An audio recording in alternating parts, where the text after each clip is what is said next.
I wasn't real impressed with the KBS undercoating. I've never used this before, so I don't know exactly what to expect. It's a little thinner than I anticipated. It's not as thin as paint, and maybe about the same consistency as a primer. I don't know, I guess we'll see. It sprays through the Schutz gun that has a, what, 1/4-inch nozzle or so, and it may be fine.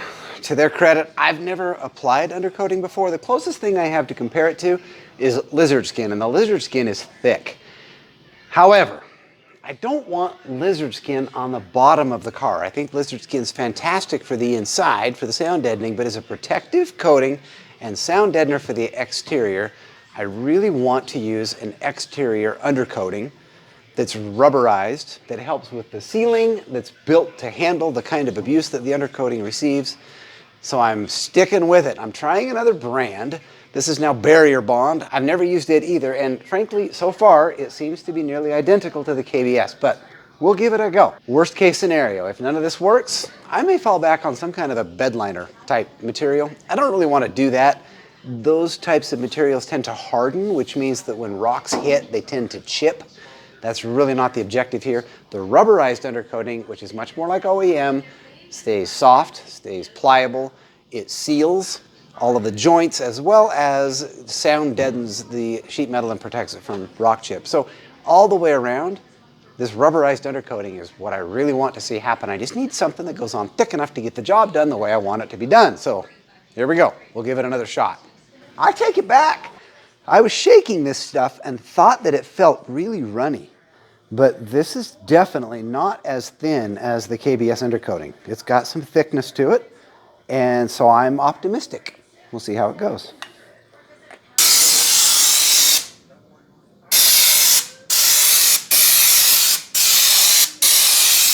This is definitely much better than the KBS undercoating. I like this.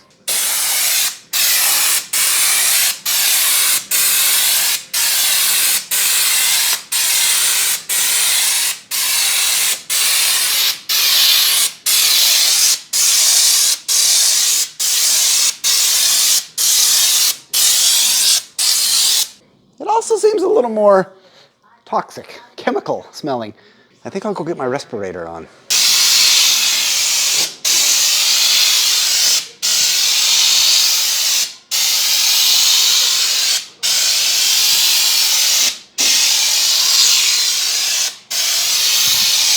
You know, it's unfortunate that some of this undercoating gets a bad rap. A lot of it is justifiably bad rap, because here's what happens. More often than not, folks go in and get a car undercoated that is assembled, and it probably already has road salt and debris and oils on it. And when you spray some kind of a rubberized undercoating on a car that already has garbage all over it, what you're doing is A, sealing all of that junk against the metal.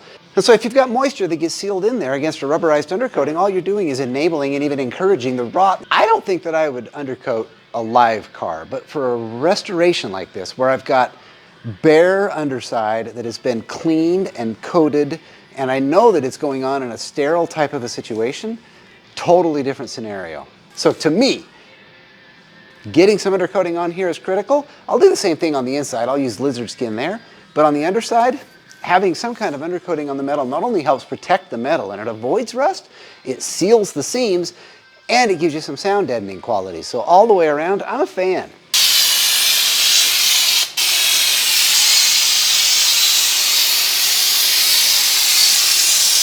Yeah, I'm much happier with that. Like I said, I may be the one doing it wrong, but the KBS undercoating didn't do it for me. This stuff did. What's it called? Barrier Bold or Bold Barrier, or I don't even, Barrier Bond? Barrier Bond, I think. Just feels way better. It's got a thicker texture to it. It's a thicker material. The way it comes out of the gun is better. It doesn't run on you. It piles up and gives a beautiful texture. Rubberized undercoating. I'm a fan. I have the roof skin just about where I want it. My buddy Craig came over here and helped me work this through. We got the top all cleaned up on the inside, and we got the dents mostly hammered and dollied out on the outside. And I say mostly because I'm realistic. Some folks might be able to completely 100% sheet metal this bad boy. Look, I know I'm going to be using a polyurethane primer anyway, so if I use a little bit of a filler on there, what difference does it make?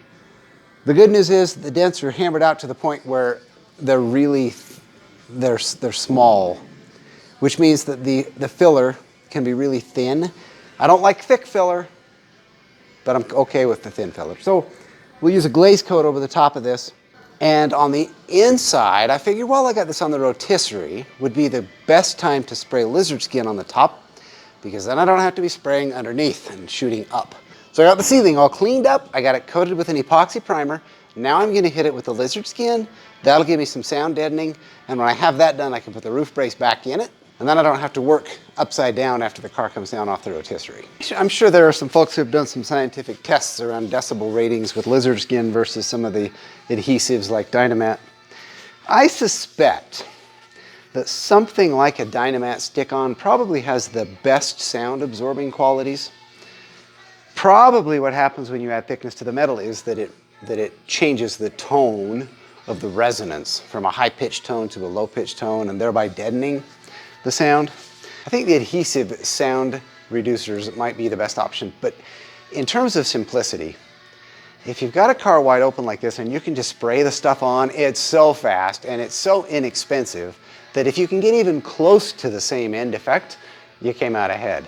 In contrast, if you've got a car that's fully built out and you're trying to retrofit some things in it without completely gutting the car, then you're far better off getting out the scissors and cutting the sound deadener to put it in place. For me, with this one, between the cost and the time, I'm thinking lizard skin on the ceiling, on the roof skin of the car, is by far the simplest and most effective way to go about doing this. In a completely unscientific test,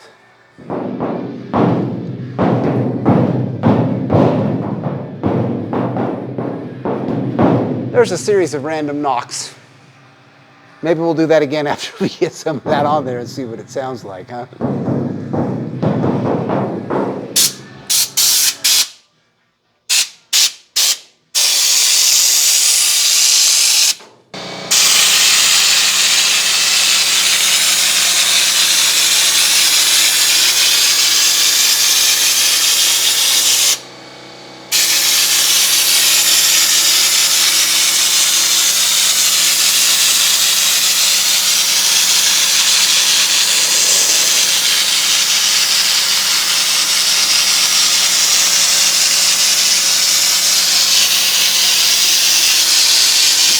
Lizard skin I've done before, and I kind of geeked out about the texture the last time I did it. I was happy with the results, even happier with the stupid texture.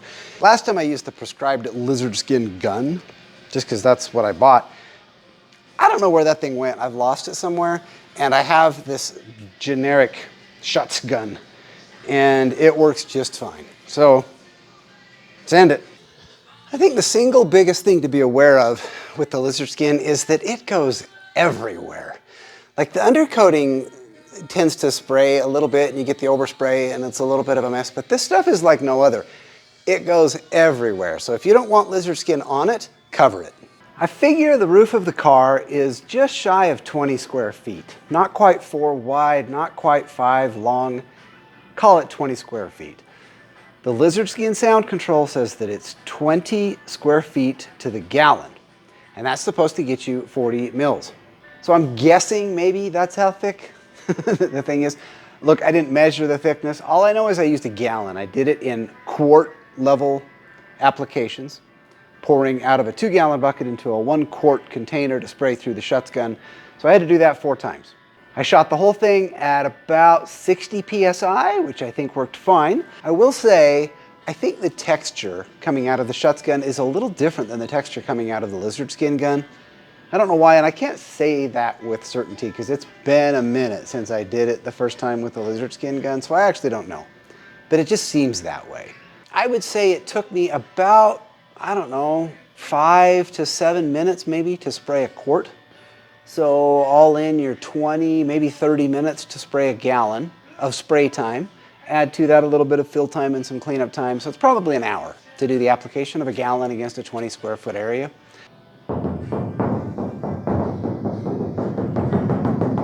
It sounds dead, whereas before, wrapping on here felt alive, like the whole thing was resonating, vibrating.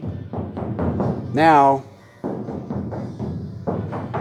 It feels dead. I guess that's a good thing. I think my sound deadening exercise is complete. I'm gonna do a little sanding on here.